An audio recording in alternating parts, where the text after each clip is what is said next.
Mais c'est un projet très important. Il faudra comprendre là-dessus que nous avons voulu que le développement se fasse à la base. Alors, le chef de l'État avait constaté qu'il y avait un déficit criant en termes d'infrastructures de base, sociaux de base. Et alors, il s'est dit dans sa vision qu'il fallait qu'il y ait une dotation pour pouvoir compléter, pour pouvoir suppléer nos territoires. Parce qu'il y a un grand écart entre ce qui s'est fait au niveau urbain et au niveau de nos territoires. Alors pour améliorer la gouvernance, ils ont pensé aux bâtiments administratifs, ils ont pensé aux dessertes agricoles, ils ont pensé aux écoles, aux hôpitaux. Et ce sont les infrastructures sociales de base qui étaient en déficit criant. D'où ce programme présidentiel étroitement lié à la vision du chef de l'État qui veut améliorer le quotidien du Congolais. Et voilà, il y a eu une phase où il y a eu des retombées, des gens ont vu quand même pour une première fois l'électricité, les gens ont vu une première fois des hôpitaux quand même de qualité.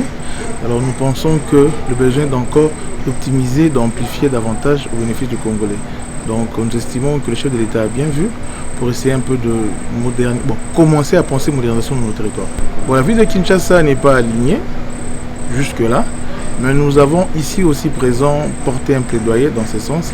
Il y a des experts de Kinshasa qui étaient répartis dans différentes commissions où nous avons bien voulu que, comme la ville de Kinshasa aussi est en même temps urbain, périurbain et rural, il y a des coins de Kinshasa où des infrastructures de base aussi est en déficit. Et nous pensons que si la ville de Kinshasa serait alignée, ça pourra aussi améliorer les conditions de vie de nos populations, surtout dans le milieu urbano-rural ou périurbain, voilà, où il y a une nécessité criante quant à ce.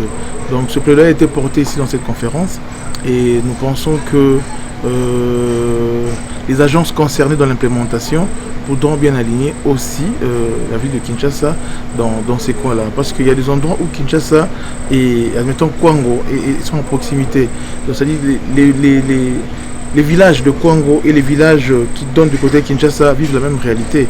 Or, s'il y a des programmes qui vont aussi pour soulager ces coins de Kinshasa, ça pourra toujours apporter du bon au cœur à cette population qui masse.